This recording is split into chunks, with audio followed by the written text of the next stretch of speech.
Chapter 8: The Transformation of the Left in the 21st Century. The leftist philosophy in crisis. In contrast to the situation that ruled in the sphere of political ideas and projects 100 years ago, to speak of the presence of some kind of clearly determined space for leftist, socialist, or communist projects is now impossible. The problem is that, at the end of the 20th century, there occurred a fundamental crisis of expectations connected with leftist movements, leftist ideas, leftist philosophy, and leftist politics. This is above all connected to the breakup of the Soviet Union and the falling apart of the socialist camp, and also to the loss of influence and prestige of European Marxism, which at the specific time practically became the reserve ideology of Western Europe.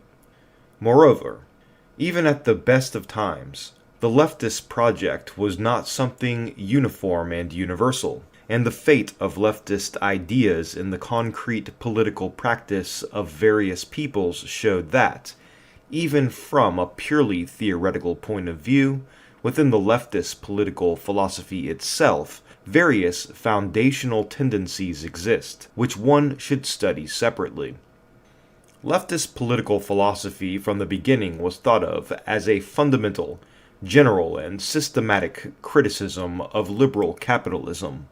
In the middle of the 20th century, there arose the phenomenon of a systematic critique of the leftist project, both from the side of liberals, Hayek, Popper, Aron, and so on, as well as from the side of neo-Marxists and Freudian Marxists. With the leftist ideology itself, the philosophical schools carried out the same thing that the leftist ideology carried out concerning liberal capitalism 100 or 150 years ago.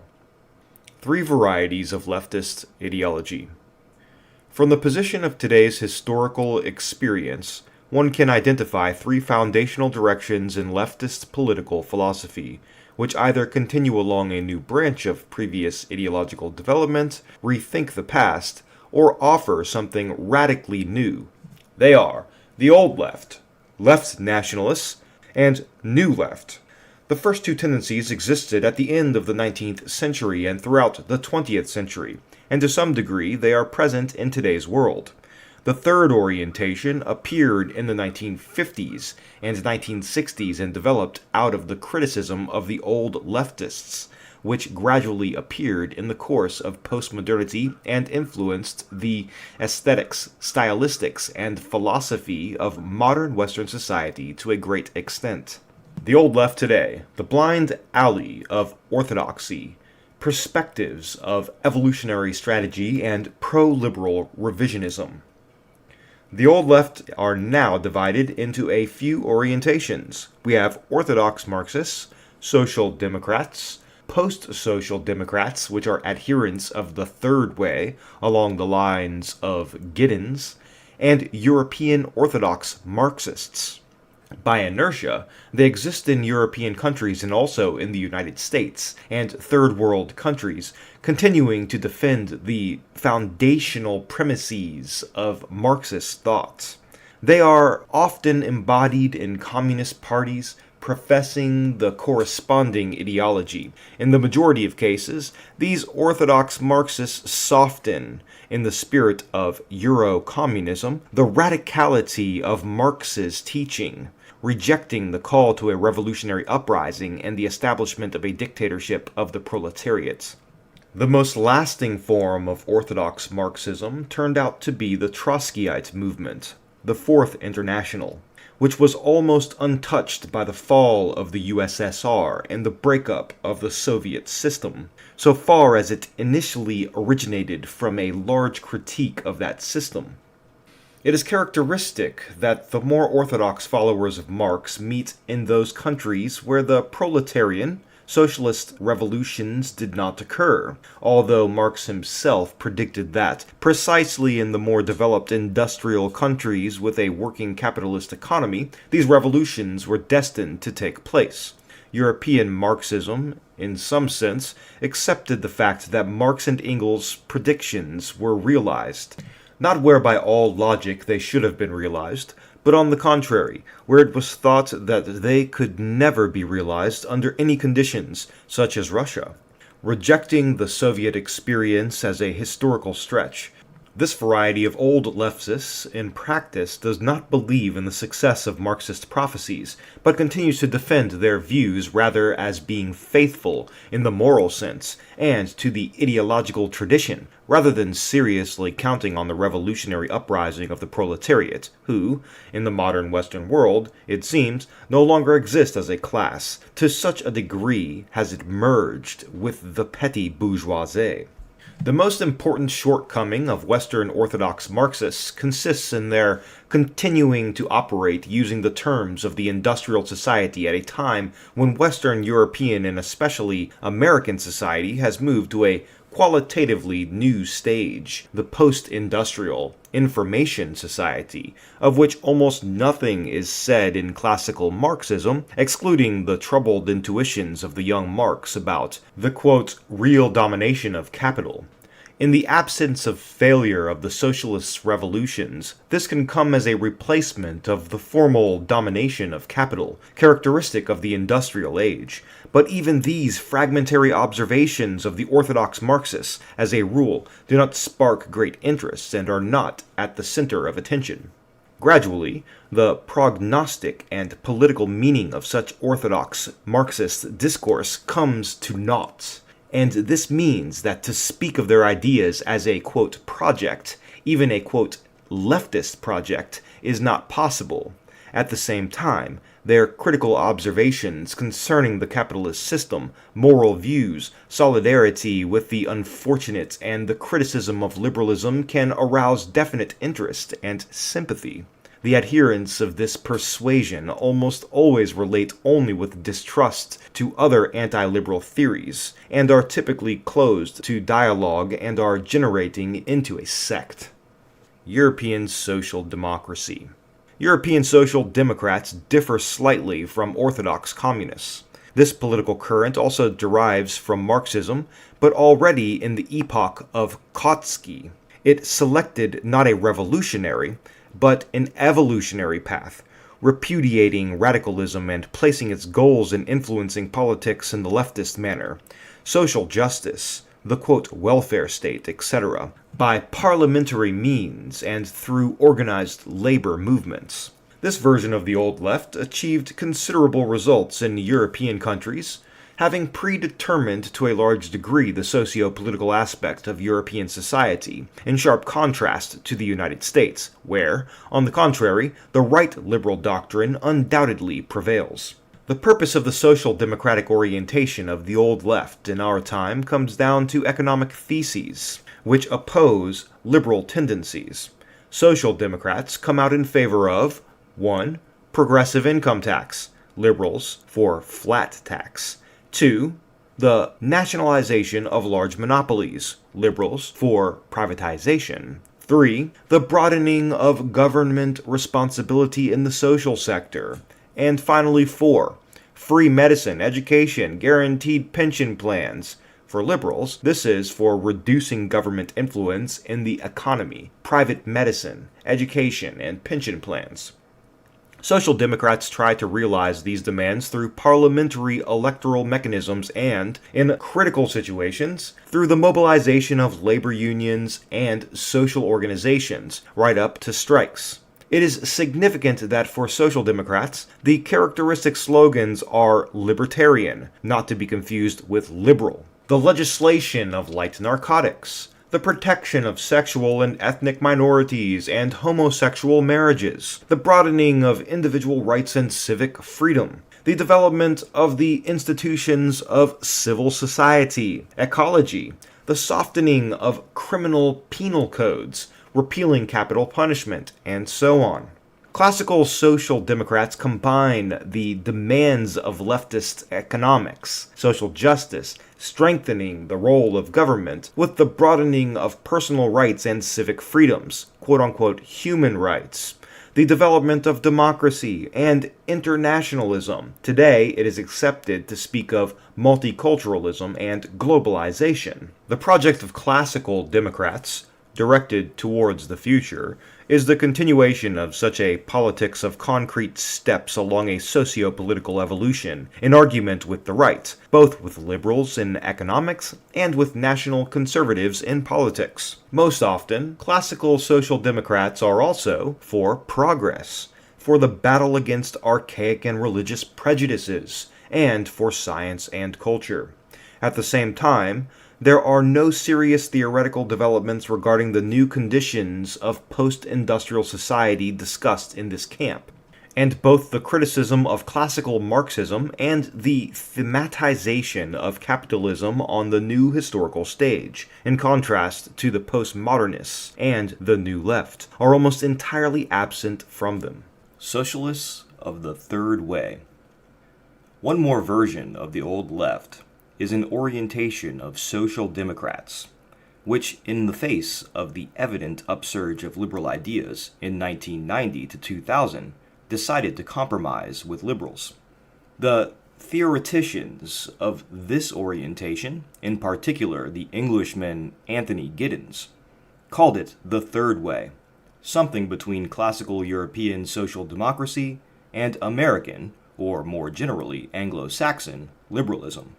Proponents of the Third Way propose to find a compromise between social democrats and liberal democrats on the basis of their common ideological roots in the Enlightenment and their common dislike both of conservatism and of leftist extremism. The platform for compromise is constructed in terms of give and take relating to concrete arrangements concerning the extent to which social democrats agree to lower the progressive tax in the direction of the flat tax, while liberals raise the latter in the direction of the former. Concerning the rights of man, there are no principal disagreements between them about guaranteeing minority rights or about multiculturalism, if we do not consider liberal conservatives, who combine the idea of a flat income tax with conservative principles of the family, morals, and religion as American rights, such as the Republicans and quote-unquote neocons. The purpose of the Third Way project, according to Giddens, consists in the cooperation of social democrats and liberals in the construction of a European society, founding itself on a broadening of personal rights, preservation of the institutions of private ownership, and a modification of the ability of government to intervene and the mechanism of redistribution in each concrete instance in deliberately established limits. In contrast to classical social democrats and even European communists, the adherents of the Third Way relate sympathetically to the USA and insist on strengthening the Atlantic Alliance, whereas typical leftists, both old and new, harshly criticize America and American society for its liberalism, inequality, and imperialism. If there are real renegades among the leftist movement, then these are precisely the followers of the Third Way. Next come former Trotskyites, such as certain Americans, the theoretical founders of neoconservatism, or Europeans, for instance, the head of the European Commission, the Portuguese Barroso, who changed their views from extreme communism and revolutionary socialism for a no less radical defense of liberalism, the market, and economic inequality. The leftist project in the case of the Third Way socialists is to preserve the status quo. National communism, conceptual paradoxes, ideological imbalances, subterranean energies. National Gothism should be understood as a perfectly unique phenomenon. In contrast to orthodox Marxism and social democracy, this orientation is studied much less, and its correct deciphering is a matter for the future. The problem is that National Gothism almost never parades its national component, covering it up or even repudiating it. Consequently, the study of the direct and honest discourse of the national communist movements, parties, or regimes themselves most often becomes more difficult because of the fact that the thesis they discuss either corresponds to reality only in part, or else not at all. We meet deliberate, open, and unbroken national Gotchist discourse only on the periphery of those regimes and political parties that, in themselves, profess and realize this ideological model, refusing, however, to admit this. For that reason, National Gotchism dodges direct, rational study, preferring to safeguard half of the phenomenon. Whatever is tied to the quote-unquote national is in the shade. National communists themselves reckon themselves as being, quote, simply communists and, quote, orthodox Marxists, strictly following the teachings of the communist classics. In order to understand what the discussion is really about, it suffices to propose the following criterion. Socialist, proletarian revolutions were victorious only in those countries that Marx thought were entirely unprepared for them by virtue of the following: their agrarian character, underdevelopment or lack of capitalist relations, a paucity of urban proletarians, weak industrialization, the preservation of the fundamental social conditions of traditional societies, in virtue of their belonging to pre-modernity. And this is the fundamental paradox of Marxism, where socialism was proposed to be victorious, and where all conditions came together to this end. It was not victorious. Although purely theoretical, it was there that orthodox Marxist parties and trends existed, and are in part still preserved. But in those places where, according to Marx, the socialist revolutions could in no way win, they won triumphantly. The victorious communists, in the first place the Russian Bolsheviks, carefully tried to cover up and retouch this obvious lack of correspondence to the prognosis of their teacher, never subjecting it to careful analysis, preferring to arbitrarily build a reality under their speculative constructions, driving society, politics, and economics under abstract criteria, artistically and mechanically. The only foreign observers, sympathizers, or critics noticed this national communistic character of successful Marxist revolutions, recognizing nationalistic elements as a driving factor and virtue, providing these revolutions with success and stability via archaic national stories of the mobilization of Marxism as a nationally interpreted eschatological myth. Sorel was one of the first to notice this. Ustryalov noticed a little later. Savitsky, the Germans Niekisch, Patel, Laufenberg, Wolfheim, and others, from the side of the sympathizers, Popper, Hayek, Kohn, Aron from the side of the critics. National communism ruled in the USSR, Communist China, North Korea, Vietnam, Albania, Cambodia, and also in many communist movements of the Third World, from the Mexican Chiapas and Peruvian Sendero Luminoso, the Golden Path, to the Kurdish Workers' Party, and Islamic socialism. Leftist socialist elements were found in the fascism of Mussolini and in the National Socialism of Hitler, but in these cases, these elements were fragmentary, not systematized and superficial, exhibiting more in marginal or sporadic phenomena. Left Italian fascism only occurred in its early futurist phase and in the Italian Social Republic, and the leftist anti-Hitler National Socialism of the Strasser brothers, or the anti-Hitler underground of the National Bolsheviks, Schultz-Boysen, neither of which was permitted any place within the regime of the Third Reich. Although it would seem, according to the formal signs and title, we should relate National Socialism to this category, there was no pure socialism as such there, rather statism, multiplied by the invocation of the archaic energies of the ethnos and race. But in Soviet Bolshevism, very precisely indicated by the Smina Vek author Nikolai Ustralov as National Bolshevism, very evidently both beginnings are present, the social and the national, although this time around the national did not receive a conceptual formulation. Up to the present day, many political movements, for instance in Latin America, are inspired by this complex of ideas, while the political regimes of Cuba, Venezuela, or Bolivia, Evo Morales is the first South American leader of native Indian heritage, or Ollanta Humala, the supporters of whom are close to seizing power in Peru, and other national communist movements are full-blown political realities. Either a governmental system is already founded on them, or else this could happen in the near future. And everywhere where communism has a realistic chance, there we face leftist ideas that have been multiplied by national, ethnic, archaic energies and are implemented along the lines of traditional society. Basically, this is neo-orthodox Marxism, sui generis. National Marxism, however, it would characterize itself. But where there are all the classical prerequisites, according to Marx, for its realization, industrial society, the development of heavy industry, an urban proletariat, and so on, socialist revolutions did not occur, with the exception of the ephemeral Bavarian Republic, are not occurring, and most likely will never occur.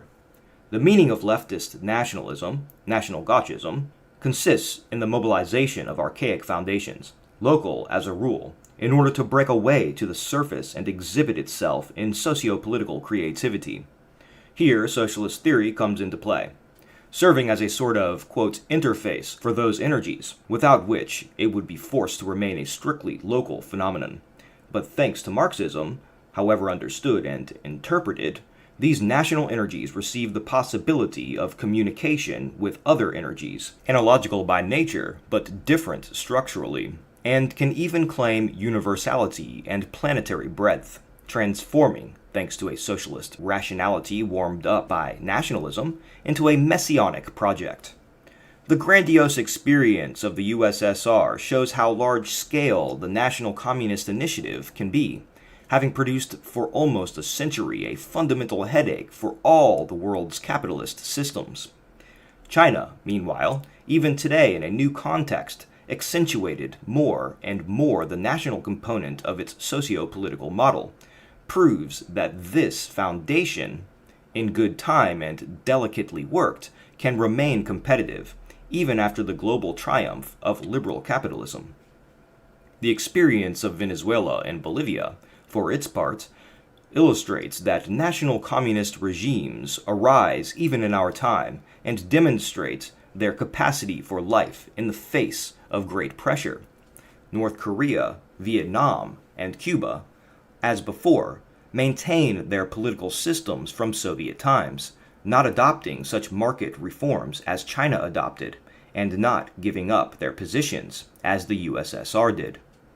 From a theoretical point of view, in the phenomenon of national Gothism, we are faced with Marxism, interpreted in the spirit of archaic eschatological expectations and deep national mythologies, connected to the expectation of the end of times and the return of the Golden Age, cargo cults, millenarianism.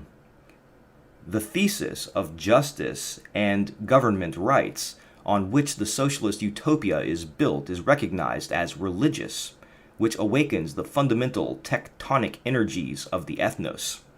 Does National Gothism today have a project for the future? In its completed form, no. It is hampered by a series of factors. The persisting shock of the dissolution of Soviet national communism. Russian Eurasianists, even in the 1920s, predicted this downfall if the Soviet leadership did not recognize the importance of minding the national and religious myths directly, face to face. The lack of a conceptualization and rationalization of the national component in the general ideological complex of national communist movements and ideologies. The absolute majority of supporters of this ideological orientation truly reckon themselves to be, quote, simply Marxists or, quote, socialists. The weak institutional communication of national Bolshevik circles between themselves on a global scale. There are no serious, large-scale conferences on this theme. No theoretical journals are published. Or, if they are, they remain marginalized, and there are no philosophical developments. Nevertheless, in my opinion, National Gothism could certainly have a global future, insofar as among many segments of humanity archaic, ethnic, and religious energies are far from being spent. Whatever can be said of the citizens of the modern, enlightened, and rational West. The New Left, anti-globalism, postmodern paths, labyrinths of freedom to the advent of post-humanity. More than anything today, that which is called the, quote, New Left, or Neo-Gothism, or postmodernism, fits the word combination leftist project. Amidst the whole spectrum of leftist ideas at the start of the 21st century, precisely this orientation is not only the most bright and blazing, but also the most thought out, intellectually adjusted and systematized. New leftists appeared in the 1950s and 1960s in Europe on the periphery of the leftist flank of Marxists, Trotskyites, and anarchists. Marx was the sine qua non for them, but they also actively used their theoretical and philosophical sources in contrast to the, quote, old leftists, bringing imported elements into their own theory without disturbance. For that reason, Marxism in this form actively broadened while constantly juxtaposing with other philosophical conceptions, developed itself, rethought itself, subjected itself to criticism. In short, became an object of concentrated reflection. Such an unrestricted relation of the New Left to Marxism produced two results. On one hand, it became diluted. On the other, it modernized essentially.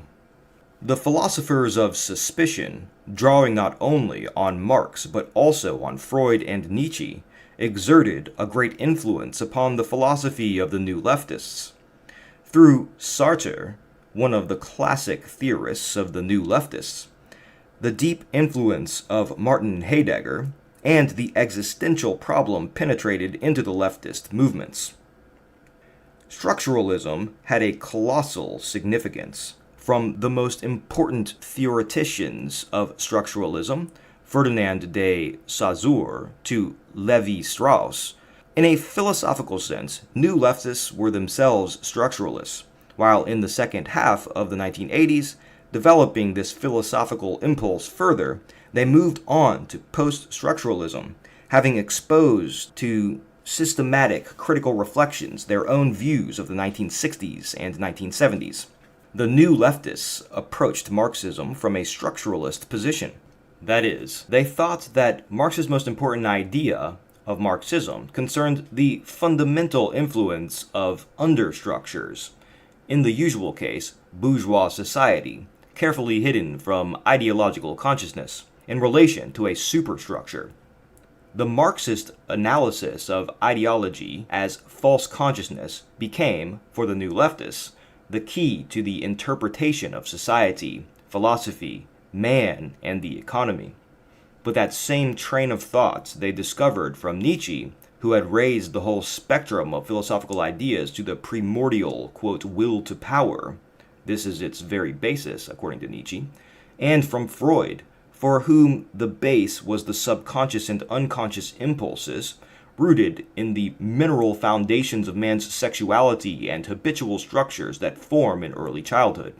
To this was added the Heideggerian model, where the base is the fact of pure existence, the Dasein.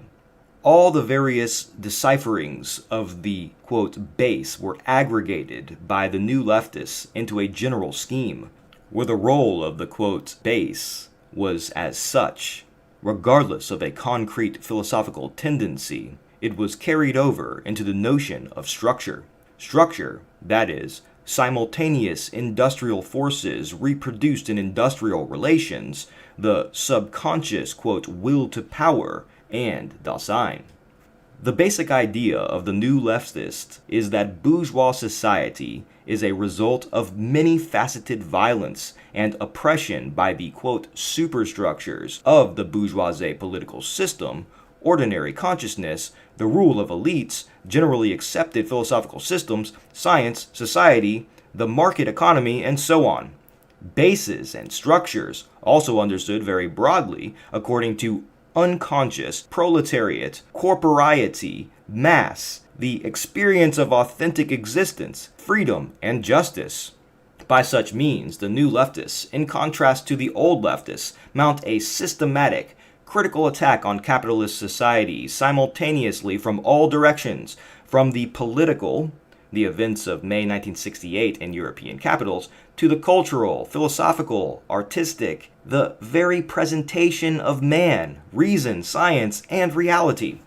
In the course of this massive intellectual work, to which, incidentally, neither the old leftists nor the National Gothists paid the slightest attention, the new leftists came to the conclusion that capitalism is not only socio-political evil, but the fundamental expression of a global lie concerning man, reality, reason, and society, and consequently, in capitalist society, as in the resulting moments, is concentrated the whole history of alienation.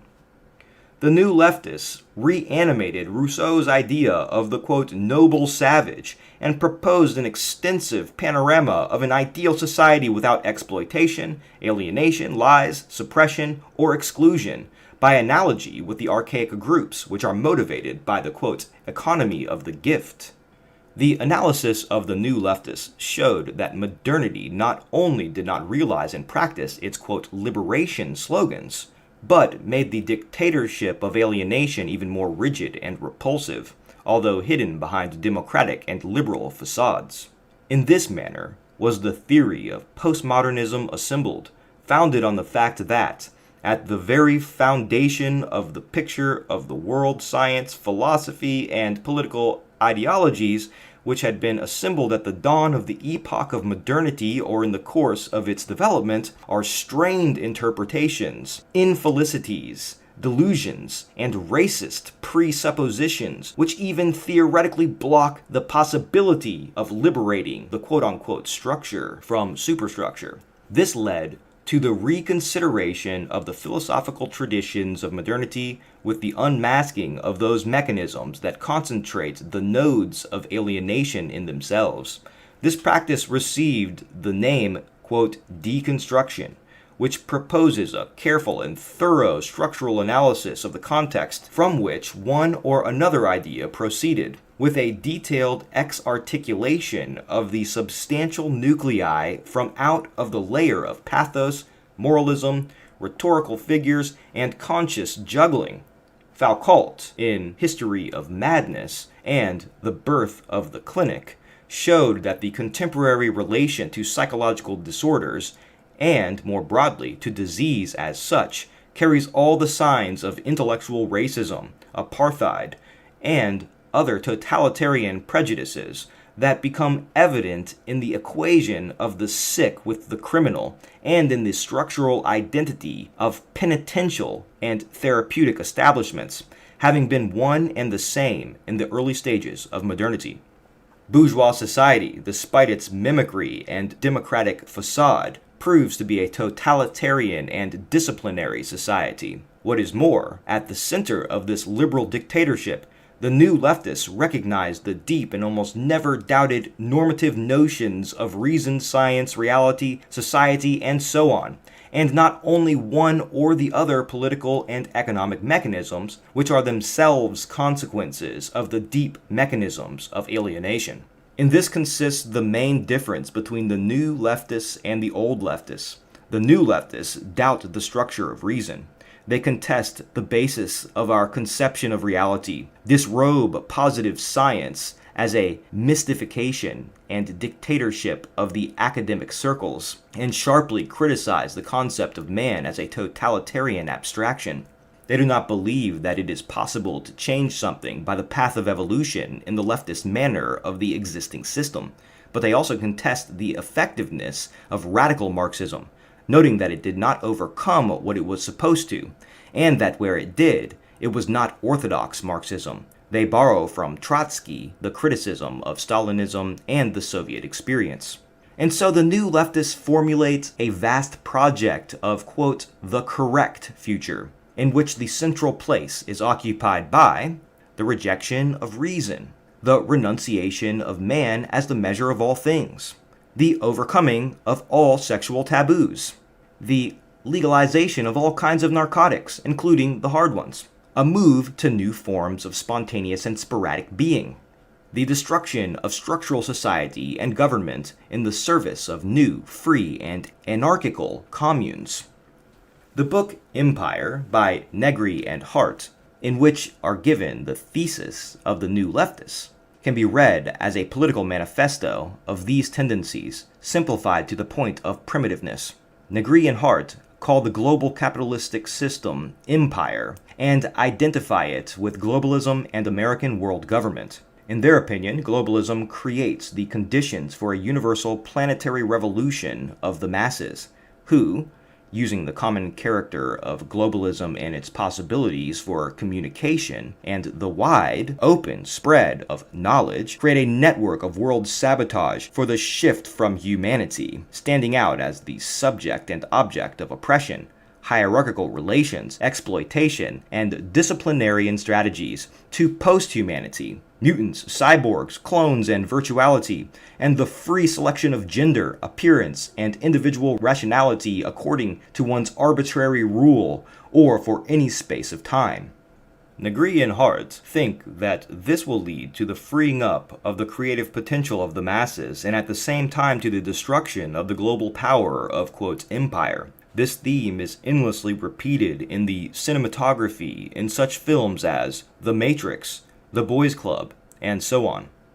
The anti-globalization movement in whole is oriented precisely to such a project of the future, and such actions as, quote, the conference in Sao Paulo, were anti-globalists first tried to aim at a common strategy, a test that the new leftist project is discovering forms of concrete political realization.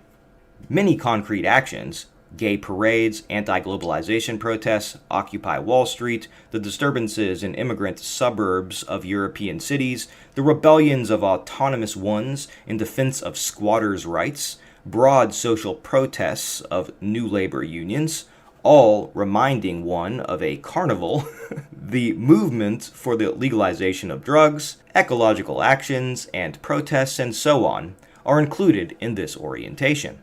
Moreover, postmodernism, as an artistic style, having become the mainstream of contemporary Western art, expresses this very new left political philosophy, entering our way of life through pictures, design, or the film of Tarantino and Rodriguez, without preliminary political philosophical analysis, outrunning our conscious selection, hooking itself into our minds without our knowledge or will.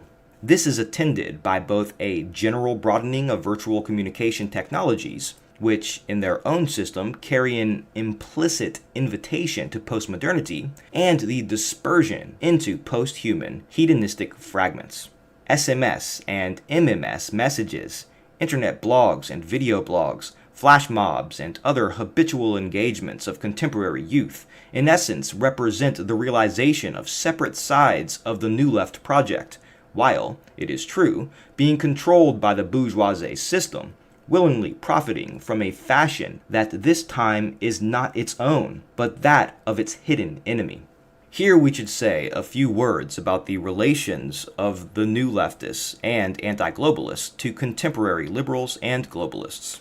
As Marx thought in his time that capitalism, despite its horrors, was more progressive than feudalism and the Middle Ages, since it brings closer the onset of socialism, so contemporary postmodernists and new leftists, while harshly criticizing, quote, empire, stand in solidarity with it to some degree, as it, in their opinion, while aggravating alienation and strengthening its planetary dictatorship, latently prepares the world revolution of the masses.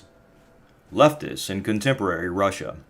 In conclusion, we will say a few words about the state of affairs of leftist forces in contemporary Russia. In practice, we see that we have no, quote, old leftists in the full sense of the word, just as we had none in Soviet times. A group of Soviet Marxist dissidents, Zinoviev, Skatovitz, and Medvedev, are of no account, inasmuch as they were unable to start any sort of ideological school. National communists, on the other hand, afford by themselves a broad formation, social, psychological, and political, the leaders of which, in our time, are the Communist Party of the Russian Federation. Inasmuch as all Soviet history, marked by the victory of socialism, the true sign of a work that has an archaic foundation, is the history of unconscious national Gothism, such a steady tendency is not surprising.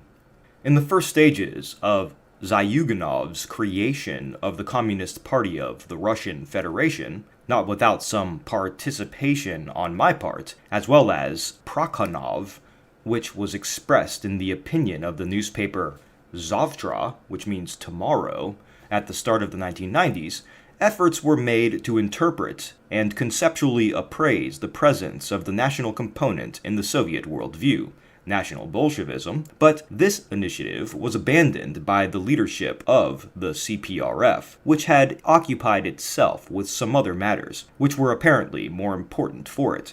However, on the level of rhetoric and first reactions, Russian communists in all senses present themselves as confirmed national conservatives, sometimes even as, quote, orthodox monarchists. Indeed, average Russians, especially the middle-aged and older generations, are in large part unconscious national Gotchists. They support this complex of ideas whenever the opportunity is afforded them, the party Rodina, and construe in this vein much that has no relation whatsoever to that complex, the social conservatism of United Russia, and even Putin himself.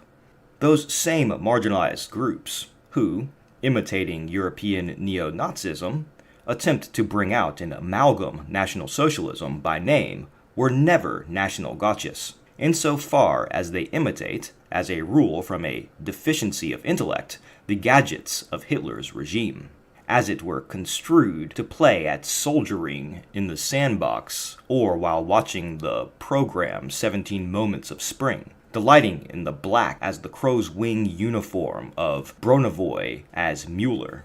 The project of the National Bolshevik Party, which I, in my time, was preparing to transform into an authentic Russian conscious national Gotchism on the foundations of the theories of Ustryalov, Nykish, and leftist Eurasianists, alas, degenerated at the end of the 1990s into hooliganism and senseless organization, and later started to serve the anti-Russian, orange ultra-liberal powers fed by the West, which completely contradicts the fundamental premises of National Bolshevism, which represents, both in theory and in practice, the conscious left, being thus a strictly anti-liberal, Russian, patriotic, and consequently anti-Western project.